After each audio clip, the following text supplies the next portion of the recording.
जब ज़िंदगी शुरू होगी, 5वां बाब, पार्ट 2। मैं आज क़यामत लग रही हूँ ना। आसमां ने एक अदा से जिस्म को लहराया और किसी मॉडल के अंदाज में 2 कदम चलकर लैला के सामने खड़ी हो गई।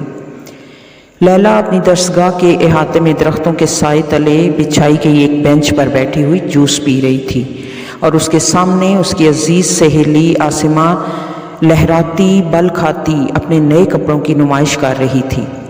लैला खामोश रही तो आसमां ने दोबारा कहा, मैं कैसी लग रही हूँ? तुम कपड़े पहनकर भी बरहना लग रही हो। लैला ने बेनियाजी से जूस का एक सिप लेते हुए उसके लिबास पर तबसरा किया। व्हाट? सच कह रही हूँ, ये लॉन का प्रिंट है तो बहुत शानदार, मगर इससे तुम्हारा पूरा जिस्म झलक रहा है। आस्तीनें तो तुम पहनने की आदी वैसे ही नहीं, मगर इस लिबास में तो बाजुओं के साथ तुम्हारे कंधे भी बरहना नजर आ रहे हैं। वेल मैडम, मैंने आपके कहने से ये ईस्टर्न ड्रेस पहना है, वरना मुझे सिर्फ जीन्स और टी शर्ट पसंद है। ये आधी बात है, पूरी बात ये है कि टाइट जीन्स और चुस्त स्लीवलेस टी शर्ट। तो और क्या यहाँ बुर्का पहन कर आऊँ? आसमां ने तंजिया अंदाज में पूछा। आसमां, यहाँ लड़के भी पढ़ते हैं, हमें मोहतात रहना चाहिए, ये हमारी जिम्मेदारी है। लैला ने उसे नासिहाना अंदाज में समझाते हुए कहा। सॉरी, ये तुम्हारी राय है, वरना जिम्मेदारी तो उन लड़कों की है कि अपनी नज़रें झुका कर रखें। कोई मौलवी उन्हें ये क्यों नहीं बताता? यकीनन ये उनकी जिम्मेदारी है, मगर क्या हमारी कोई जिम्मेदारी नहीं है? लैला के इस जवाब पर आसमां तिनक कर बोली। क्या हम अपनी पसंद के कपड़े भी ना पहने, खूबसूरत भी नजर ना आए? ज़रूर पहनो और ज़रूर खूबसूरत लगो, मगर हया के दायरे में रहते हुए। बस करो यार, यहाँ एक मैडम शाइस्ता हैं जो हर वक्त ऐसे ही मोडेस्टी पर लेक्चर देती रहती हैं, और दूसरी तुम हो। सुनो, उनके नक्शे कदम पर मत चलो, वरना उनके जैसा अंजाम होगा। सारी ज़िंदगी घर बैठी रह जाओगी मोडेस्ट बनकर, तुम्हारी भी कहीं शादी नहीं होगी। बात है, इतनी अच्छी और नेक टीचर हैं और तुम हो कि उनका मजाक उड़ा रही हो। उनकी शादी नहीं हुई तो इसमें उनकी मोडेस्टी का नहीं, हमारे मुआशरे का कसूर है। अरे छोड़ो यार ये फजूल बहस। ये देखो, ये जो लॉन का प्रिंट मैंने पहना है वो सुपर मॉडल एक्ट्रेस चंपा ने लॉन्च किया है, और उसका डिज़ाइनर भी इंटरनेशनल शोहरत का मालिक है। पता है, एक सूट 30,000 का है। तुमने तो एग्जीबिशन में जाने से इनकार कर दिया था, मगर वहाँ बड़ा मज़ा आया। आखिर में फैशन शो भी था, उसी में चंपा ने ये स्टाइल पहना था जिसे मैंने कॉपी किया है। तुम भी बनवा लो। जी, और उसके बाद मेरे घर वाले मुझे घर से निकाल दे। डोंट वरी, मैं तुम्हें अपने यहाँ रख लूँगी। वैसे भी तुम्हारे घर वाले बड़े ऑर्थोडॉक्स हैं।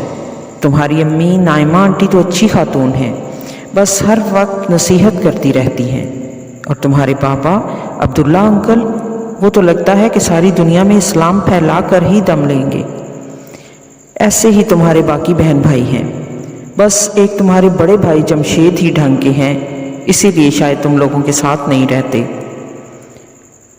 अब्बा तो समझते हैं कि वही सबसे ज़्यादा उनसे दूर हो चुके हैं, और बकौल अम्मी के उन्होंने मुझे भी ख़राब कर दिया है।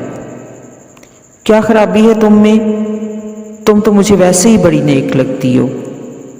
मैं और नेक? बस मारे बांधे बचपन की आदत की बिना पर नमाज रोज़ा कर लेती हूँ, बाकी मैं तुम्हारे साथ रह रहकर तुम्हारे जैसे ही काम करती हूँ। मगर ये तो देखो कि मेरे साथ मज़ा कितना आता है। 50 साल की ज़िंदगी है यार, खाओ पियो और एंजॉय करो।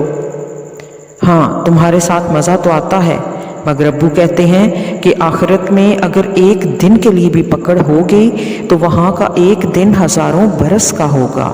उसमें 50 साल ज़िंदगी का सारा नशा हरन हो जाएगा। उनकी तरबियत से मेरी अम्मी, बहनें और भाई अनवर सभी नेकी की ज़िंदगी गुजारते हैं। Don't talk about them. वो नेकी की नहीं, बोरियत की ज़िंदगी गुजारते हैं। इस बोर ज़िंदगी के तसव्वुर से मुझे वहशत होती है। मैंने इसीलिए तुम्हारे घर आना जाना कम कर दिया है। हर वक्त जन्नत की बातें, हर वक्त आखिरत और नेकी की बातें। इबादत करो, नमाज पढ़ो, रोज़ा रखो, दुपट्टा सही करो, सर ढांको। I don't like. आसमा की इस बात से लैला के चेहरे पर कुछ नागवारी के असरात ज़ाहिर हुए। वो बोली, ऐसा मत कहो आसमा, मेरे घर वालों ने तुमसे तो कभी कुछ नहीं कहा। वो बेचारे जो कहते हैं, जो करते हैं, मुझे तलकीन करते हैं, तुमसे तो कुछ नहीं कहते।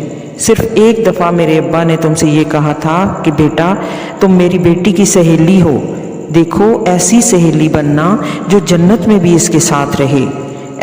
ऐसा ना हो कि क़यामत के दिन तुम दोनों एक दूसरे को इल्ज़ाम दो कि तुम्हारी दोस्ती ने मुझे बर्बाद कर दिया। सॉरी भाई, तुम तो बुरा मान गई, लेकिन देखो तुमने अपने अब्बा की तकरीर मुझे फिर सुना दी। इन बेचारों के सर पर तो क़यामत हर वक्त सवार रहती है। आसमा के इस जुमले से लैला के चेहरे का रंग बदला। उसके तेवर देखकर वो फ़ौरन बोली, सॉरी, नाराज़ ना होना, अब मैं तुम्हारे अब्बा को कुछ नहीं कहूँगी। चलो कैंटीन चलकर कुछ खाते हैं, मुझे बड़ी भूख लग रही है। मैदान हशर में गज़ब की गर्मी थी। मैं सोच रहा था कि न जाने लोग प्यास से ज़्यादा परेशान होंगे या फिर इस अंदेशे से कि कहीं उन्हें जहन्नुम की भड़कती हुई आग में ना फेंक दिया जाए। मैं इसी ख्याल में था कि सालेह की आवाज़ कानों से टकराई, अब्दुल्ला तैयार हो जाओ, मैं तुम्हें तुम्हारी बेटी से मिलवाने ले जा रहा हूँ। बेख्तियार मैंने अपना निचला होंठ अपने दांतों में दबा लिया। हम कुछ कदम आगे चले तो खुरदरी पथरीली सख्त सतह पर दो लड़कियां बैठी नजर आईं। मैं दूर ही से इन दोनों को पहचान गया। उनमें से एक लैला थी, मेरी सबसे छोटी और चहेती बेटी। दूसरी आसमा थी, मेरी बेटी की अजीज तरीन सहेली। इस वक्त माहौल में सख्त तरीन गर्मी थी। लोगों के बदन से पसीना पानी की तरह बह रहा था। भूख तो परेशानी के आलम में उड़ चुकी थी, मगर प्यास के इस अजाब ने हर शख्स को परेशान कर रखा था। ये दोनों भी प्यास से निढाल बैठी थीं। आसमा की हालत बहुत ख़राब थी और प्यास की शिद्दत के मारे वो अपने बाजू से बहता हुआ अपना पसीना चाट रही थी। जाहिर है इससे प्यास क्या बुझती, उसने मज़ीद भड़कना था। जबकि लैला अपना सर घुटनों में दिए बैठी थी। आसमा एक बहुत बड़े दौलतमंद ख़ानदान की इकलौती चश्मो चिराग थी। खुदा ने हुस्न, दौलत, स्टेटस हर चीज़ से नवाजा था। माँ बाप ने अपनी चहेती बेटी को आला तरीन इदारों में तालीम दिलवाई। बचपन से उर्दू की हवा तक नहीं लगने दी। अरबी और कुरान करीम को समझ कर पढ़ने का तो कोई सवाल ही पैदा नहीं होता था।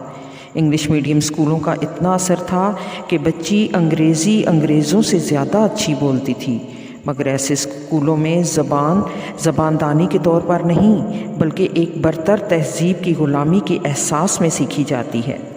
चुनाचे ज़बान के साथ मगरबी तहज़ीब अपने बेशतर लवाज़मात समेत तर आई थी। इस्लाम की जगह हेलो हाय, लिबास में जीन्स शर्ट, अंग्रेज़ी म्यूज़िक, फ़िल्में वग़ैरह ज़िंदगी का लाज़मा थे। ताहम आसमा ख़ानदानी तौर पर नो दौलते पस मंज़र की नहीं बल्कि ख़ानदानी रईस थी, इसलिए कम अज़ कम ज़ाहिर की हद तक एक दर्जा की तहज़ीब व शराफ़त, बड़ों का अदब लिहाज और रख रखाव पाया जाता था। इसीलिए मैंने इस दोस्ती को गवारा कर लिया था कि शायद लैला की सोहबत से आसमा बेहतर हो जाए। लैला से उसकी दोस्ती कॉलेज के ज़माने में हुई।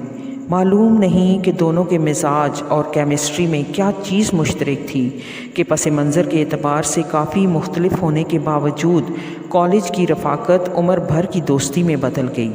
मगर बदकिस्मती से इस दोस्ती में आसमा ने लैला का असर कम कबूल किया और लैला ने उसका असर ज़्यादा कबूल कर लिया।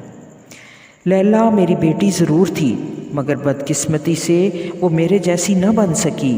मुझसे ज़्यादा वो अपने सबसे बड़े भाई जमशेद की लाडली थी, वही भाई जो मेरा सबसे बड़ा बेटा था और उसी की तरह मैदान हशर में कहीं भटक रहा था। एक तरफ बड़े भाई का लाड प्यार और दूसरी तरफ आसमा की दोस्ती। यह आसमा इकलौती होने के नाते खुद वालिदैन की लाडली और नाजो नाम में पली बड़ी थी। नतीजा ये निकला कि आज हशर की इस ख्वारी में उसे अपना हिस्सा वसूल करना पड़ रहा था। मेरे ज़माने की बेशतर औलादों को उनके वालिदैन के लाड प्यार ने बर्बाद करके रख दिया था اولاد ہر دور میں والدین کو محبوب رہی ہے۔ میرے زمانے میں یہ عجیب سانحہ رونما ہوا تھا کہ ماں باپ اپنے بچوں کے عشق میں اس طرح گرفتار ہوئے کہ خود ان کے کھلونے بن کر رہ گئے۔ شاید یہ کم بچوں کا اثر تھا۔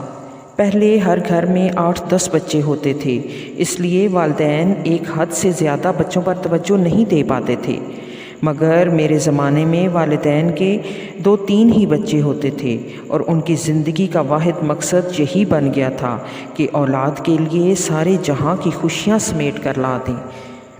وہ ان کے ناز نخرے اٹھاتے، ان کی تربیت کے لیے ان پر سختی کرنے کو برا سمجھتے، ان کی ہر خواہش پوری کرنے کو اپنا مقصد بنا لیتے، ان کو بہترین تعلیم دلوانے کے لیے اپنا سب کچھ لٹا دیتے، یہاں تک کہ ان کے بہتر مستقبل کی خاطر ان کو دوسرے ملکوں میں تعلیم کے لیے بھیج دیتے، اور آخر کار یہ بچے بوڑھے والدین کو چھوڑ کر ترقی یافتہ ممالک میں سیٹ ہو جاتے۔ یہ نہ بھی ہو تب بھی نئی زندگی میں ماں باپ کا کردار بہت محدود تھا، لیکن ماں باپ اس سب کے باوجود بہت خوش تھے۔ والدین کے نزدیک دین کی بنیادوں سے بچوں کو واقف کرانے سے زیادہ اہم یہ تھا کہ بچوں کو منہ ٹیڑھا کر کے انگریزی بولنا سکھا دیں۔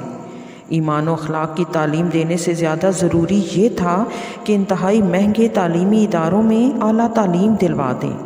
خدا کی سچی محبت، اس کے بندوں سے محبت، انسانوں کی خدمت اور خلق خدا کی خیر خواہی کی بجائے بچے اپنے والدین سے مفاد پرستی کی تعلیم حاصل کرتے۔ بچوں کو خاندان کے بزرگوں کی بجائے ٹی وی کی تربیت گاہ کے حوالے کیا جاتا۔